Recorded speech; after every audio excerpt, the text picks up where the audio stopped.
Chelsea are the 2021 winners of the Champions League. They had the antidote to City. They beat them 3 times in 6 weeks. Their flawless defense brought them over the line, and we have to ask ourselves, so Thomas Tuchel was the one that was holding back PSG as he wins a championship, and did Pep Guardiola really get the tactics right?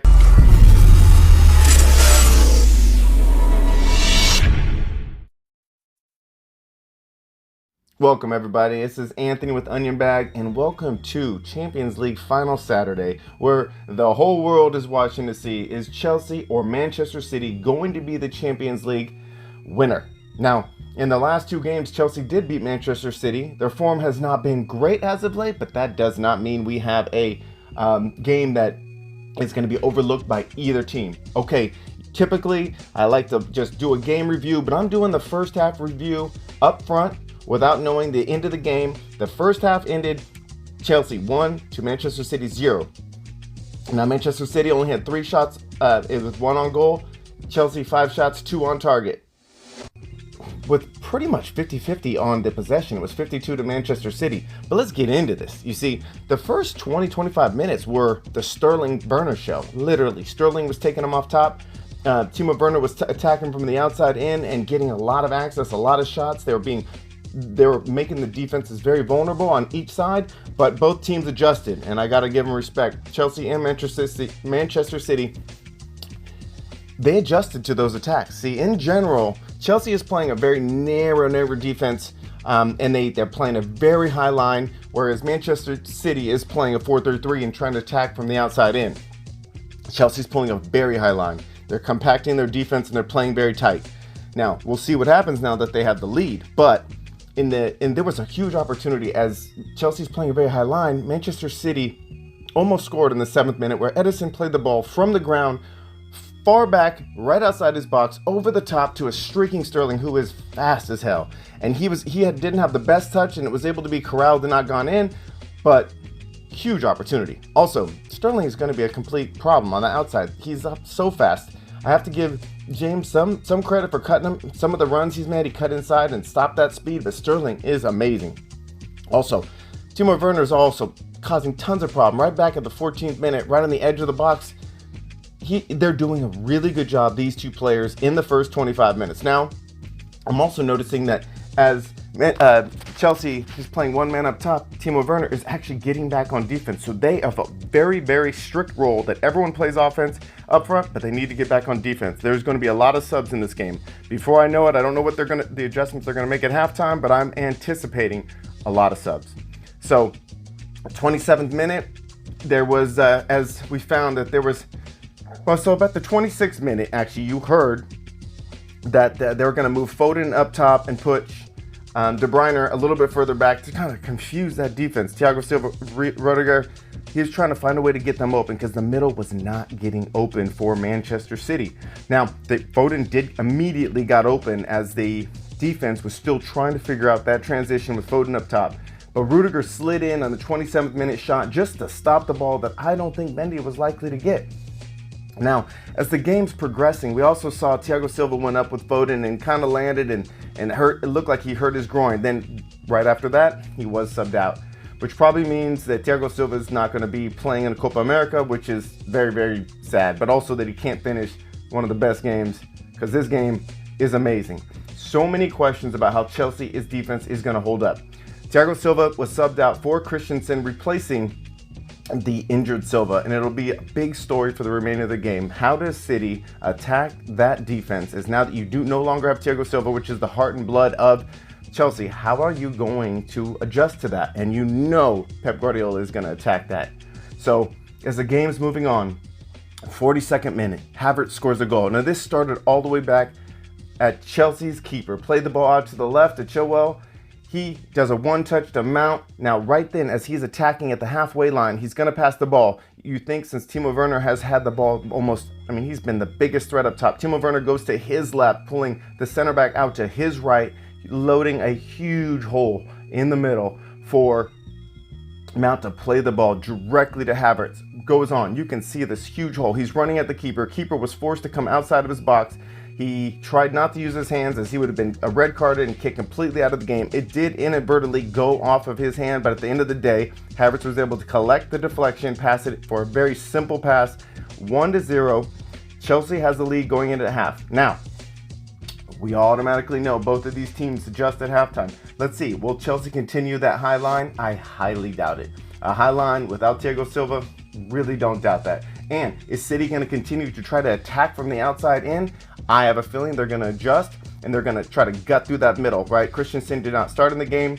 You've got Rudiger, who's playing well, but with that communication not always great when you start with somebody else, right? The main man. I have a feeling Manchester City is going to try to attack through the middle, but we'll see.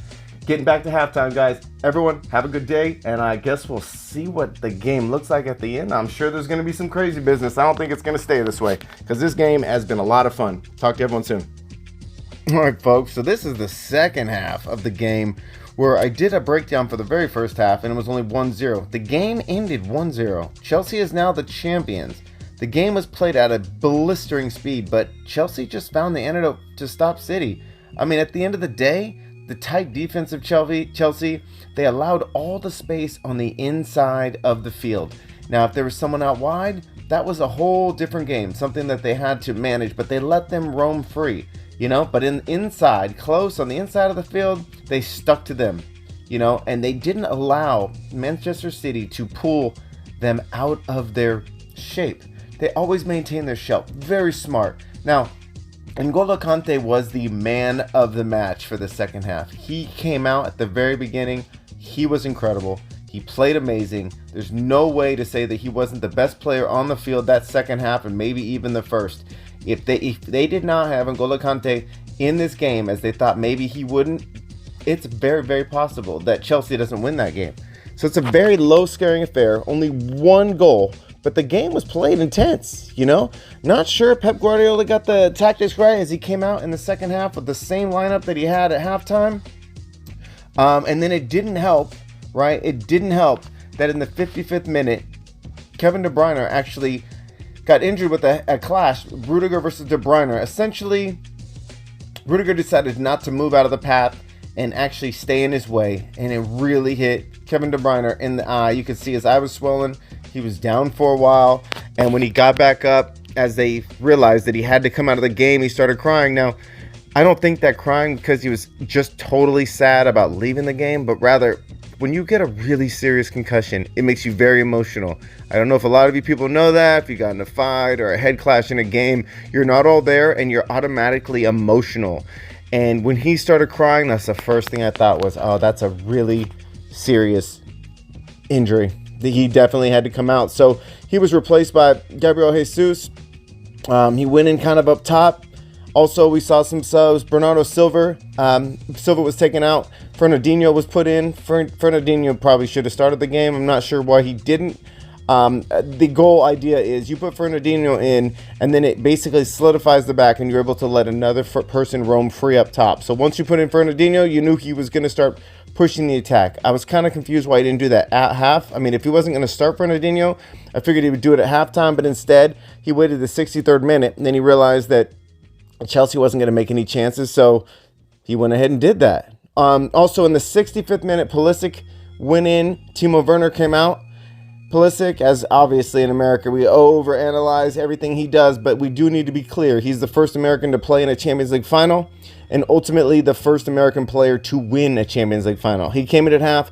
He had a couple good opportunities. His work level was high. He did have a great build-up from halfway. He was involved all the way down the field, got the ball replaced back to him in the box, and he did go a little left.